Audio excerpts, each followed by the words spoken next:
তো উদ্যোক্তা হওয়ার ব্যাপারটা সবাই বলেন, একদম লোয়ার লেভেলের অফিসার থেকে শুরু করে রাষ্ট্রের সর্বোচ্চ স্তরে বিগত 20-30 বছর ধরে আমরা শুনে আসছি আপনারা উদ্যোক্তা হন।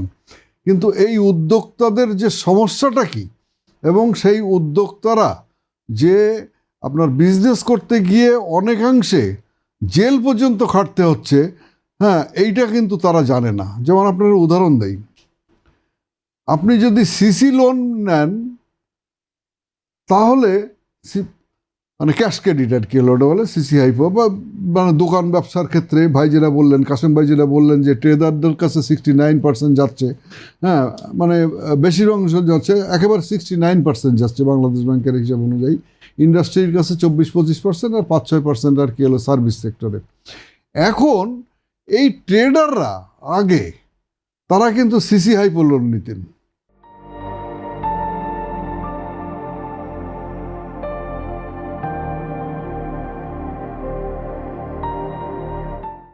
অর্থাৎ আমার আজকে ধরুন মালটা কেনার দরকার, মালটা কেনার জন্যে আমি চেক কাটলাম, চেক কাটার পরে টাকাটা আসলো, মালটা বিক্রি করলাম, জমা দিয়ে দিলাম, আর ইন্টারেস্ট কাউন্ট হবে না।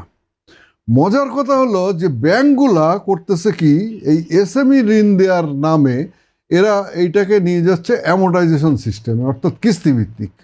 অর্থাৎ আপনার টাকা লাগুক বা না লাগুক, ঋণ নিলে আর কি হলো আপনার 3 বছর 4 বছর 5 বছর যে মেয়াদে ঋণ নেন না কেন আর কি হলো, সেই মেয়াদে আপনার কাছে টাকাটা থাকবে। এখন তার থেকে আপনাকে কিস্তি পরিশোধ করে ধরেন 5 বছর মেয়াদ হলে 60টা টার্ম যদি হয় মাসে আর কি অ্যাডভান্স চেক নিয়ে নিচ্ছে, কোলাটারাল গ্যারান্টি নিচ্ছে এবং পার্সোনাল গ্যারান্টি নিচ্ছে। কাসিম ভাই এটা জানেন কিনা জানি না আর কি হলো, এই পার্সোনাল গ্যারান্টি কে মানে হলো দেবে? আপনি যদি ঋণ নেন আপনার বাবা দেবে, আপনার স্বামী দেবে, অথবা আপনার ভাই দেবে, এই আত্মীয় স্বজনদের মধ্যে দেয় আর কি হলো। আমি যদি নেই আমার মাকেও পর্যন্ত আর কি হলো মানে হলো গ্যারান্টর হিসাবে দিতে হবে। এইবার বড় বড় যে সমস্ত ব্যবসায়ীগুলো আছে আর কি হলো, যে তারা যদি ঘটনাক্রমে ঋণ খেলাপি হয় তাহলে সেইটা অর্থঋণ আদালতে যাবে, এবং অর্থঋণ আদালতে গেলে ওইটা একটা দীর্ঘস্থায়ী প্রক্রিয়ার মধ্যে চলে যায়, আপনার ইন্টারেস্ট কাউন্ট বন্ধ হয়ে যায়, এবং কোর্স অফ টাইম আর কি হলো যে বড় আকারের একটা সুদ মকুব করে সে বেরিয়ে আসতে পারে। তারপরেও হয়তো অনেকে ঋণ শোধ করে না, এর মধ্যে হয়তো উইলফুল ডিফল্টার আছে, নন উইলফুল ডিফল্টার আছে।